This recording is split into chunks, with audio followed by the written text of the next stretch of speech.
J'avais peut-être une dernière question, plus technique, ou plus en rapport avec la crise, je vais dire. Il est vrai que la crise, on est en train de la vivre au sein de nos entreprises. Elle a eu un effet un peu dramatique. On a vraiment fait le choix de l'emploi dans cette profession et on l'a sauvegardé puisqu'en fait, il a très très peu diminué dans cette période.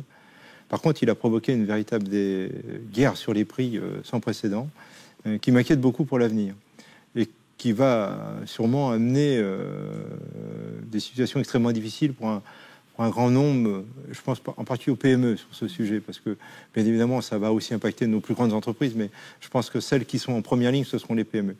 C'est vraiment une situation qui va être très difficile à vivre, et on voit bien que, par exemple, cette formidable idée qui consistait à raccourcir les délais de paiement, chez nous elle a un effet un peu particulier. On raccourcit le délai de paiement de nos fournisseurs, clientèle privée, et on a un peu plus de difficultés à raccourcir le délai de paiement des collectivités locales, parce qu'il y a des mécanismes aujourd'hui un peu divers et variés qui font que ce délai n'est pas simple.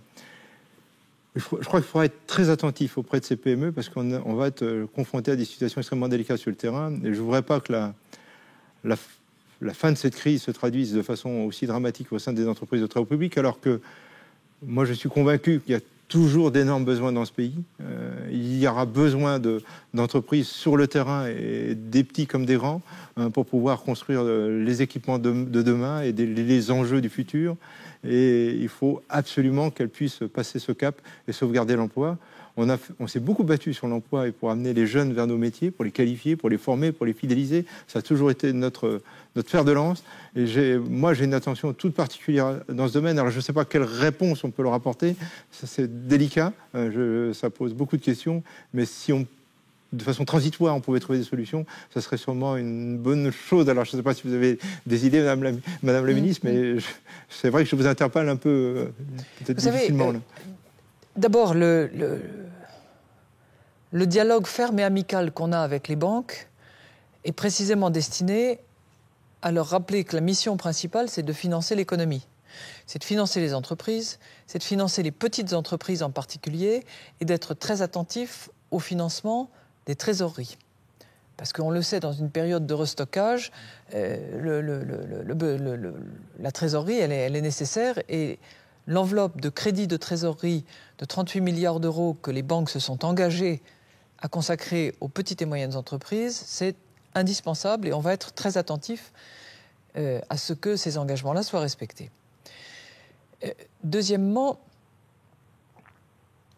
je crois qu'il faut qu'on soit tous réguliers, si j'ose dire, sur les délais de paiement. L'État doit tenir des délais de paiement raisonnables, courts. Le décret que j'ai pris pour réduire les délais de paiement de l'État, il faut absolument que nous veillions à le faire respecter. Les collectivités territoriales, maintenant, observent aussi ces délais. Je sais que ce n'est pas toujours le cas encore. Et je sais qu'un certain nombre d'acheteurs tirent encore sur la ficelle du temps en faisant traîner les paiements. Je crois qu'il faut qu'on soit clair là-dessus. L'État doit aussi montrer l'exemple. Les collectivités territoriales, elles doivent faire la même chose. Et puis, moi, je suis très sensible à la situation des petites et moyennes entreprises vis-à-vis des grands acheteurs en général, que ce soit les grands acheteurs du secteur privé ou du secteur public. Et il y a maintenant un mois, à l'initiative d'ailleurs d'un certain nombre des grands acheteurs, on a mis en place la charte des grands acheteurs. Ça ne s'applique pas à la commande publique stricto sensu, notamment dans les grands travaux publics, mais il faut réfléchir à la façon dont on pourrait éventuellement l'étendre. Mais cette charte des grands acheteurs, elle institue une relation vraiment de partenariat entre les acheteurs, les fournisseurs, les sous-traitants. Je pense par exemple au secteur des transports, je pense au secteur de l'aéronautique, je pense au secteur de la grande distribution, où il y a vraiment une prise de conscience de ce qu'on forme tous une chaîne.